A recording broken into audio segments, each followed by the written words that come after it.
Thank you, Mr. Chairman, and I too want to add my thanks for having this hearing today, and I do recognize the important and critical role that this loan program plays on large-scale energy projects, and I do believe we should replace the money that has been taken from this program, and like my colleague who just mentioned, our discussion of transparency and urgency, I think those need to be the two mantras for this program.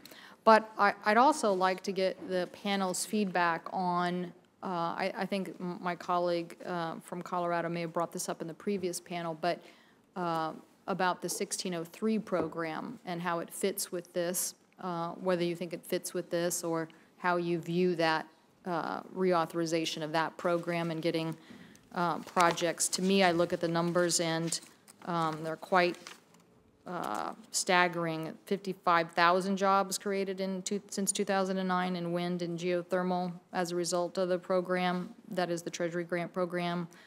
17,000 solar jobs since 2009, an estimation of 6,500 additional jobs in that industry if we could get this program reauthorized. And then also another concept in the chairman's renewable energy standard legislation that was just introduced is a provision on a low-interest clean energy fund. And so if I could get comments on those two concepts as they relate to the Treasury, I'm sorry, as they relate to the loan program that we're talking about this morning, and how you see them fitting together, and how you see this issue of capital and different ways of getting capital infusion into the marketplace.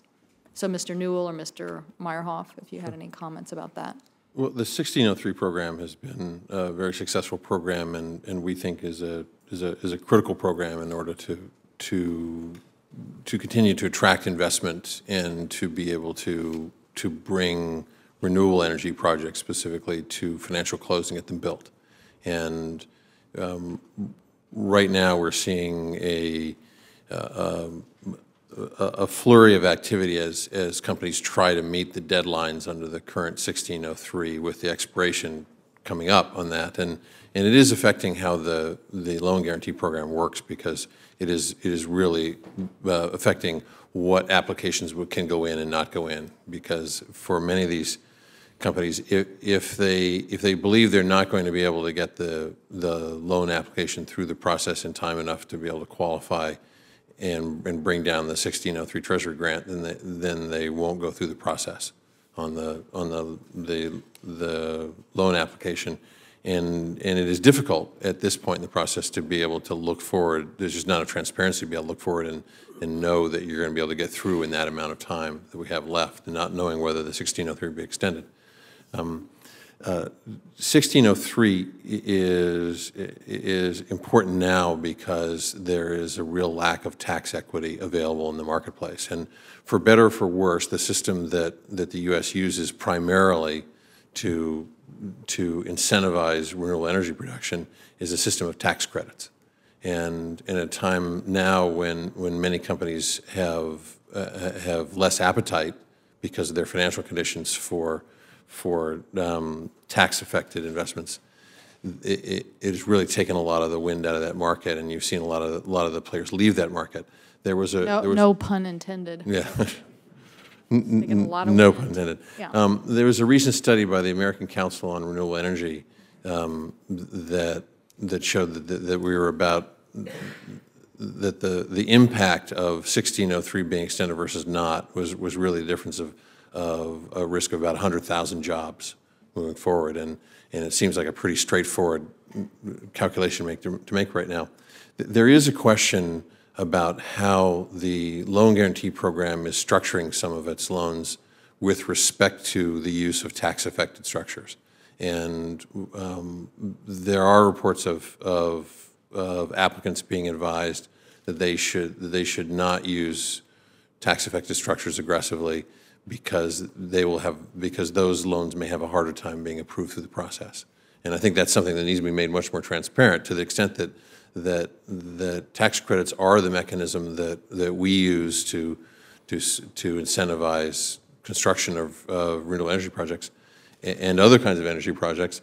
then it's important for the companies who are promoting those projects to be able to aggressively use those incentives that have been provided by Congress to the maximum extent possible.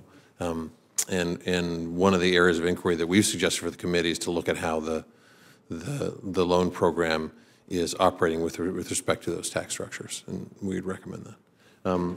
I would add, Senator Cantwell, to your list of transparency and urgency, I would add consistency to what we need, because in some ways more than we need to have a maximum volume of support. Any of these is what we really need to be able to do the long-term financings and to make long-term investments in these is really need consistency, whether it be on 1603 and knowing it's going to be there and move along, or a permanent financing structure, or an extension of the loan guarantee program, or a refinancing of the loan guarantee program through 1703 that doesn't have a deadline.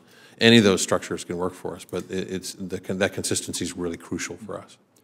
I maybe just I don't know. It's up to the chairman. I'd love to hear from you, Mr. Meyer. But is that?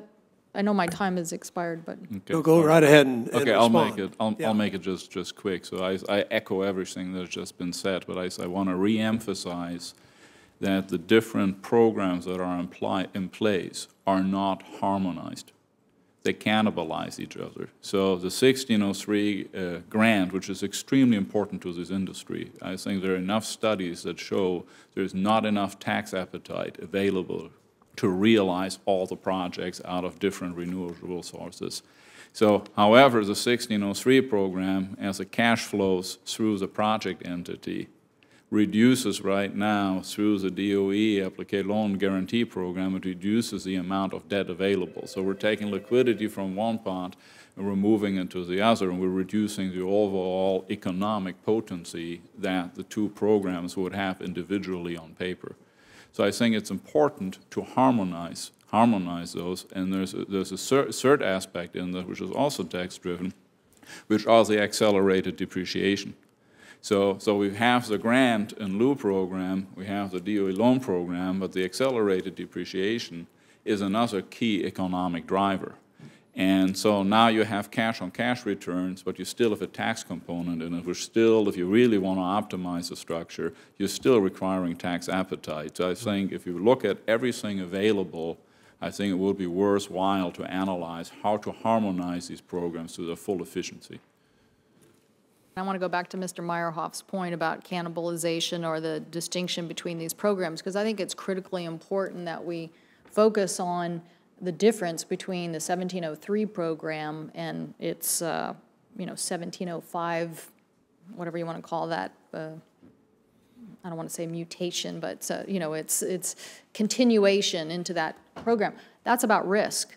That's about first commercialization and scalability, as Mr. Fertel was saying, that you can't get in the market. But then there's another issue, which is really about proven technology that we believe, particularly from the RES perspective of renewable energy, that isn't as much about risk. But we have a capital market that basically blew up, and there's no more capital, even though we wanted to get the credit program on at least a level playing field with the incentives that were given to the fossil fuel industry, so thereby 1603. Now we know it's been hugely successful.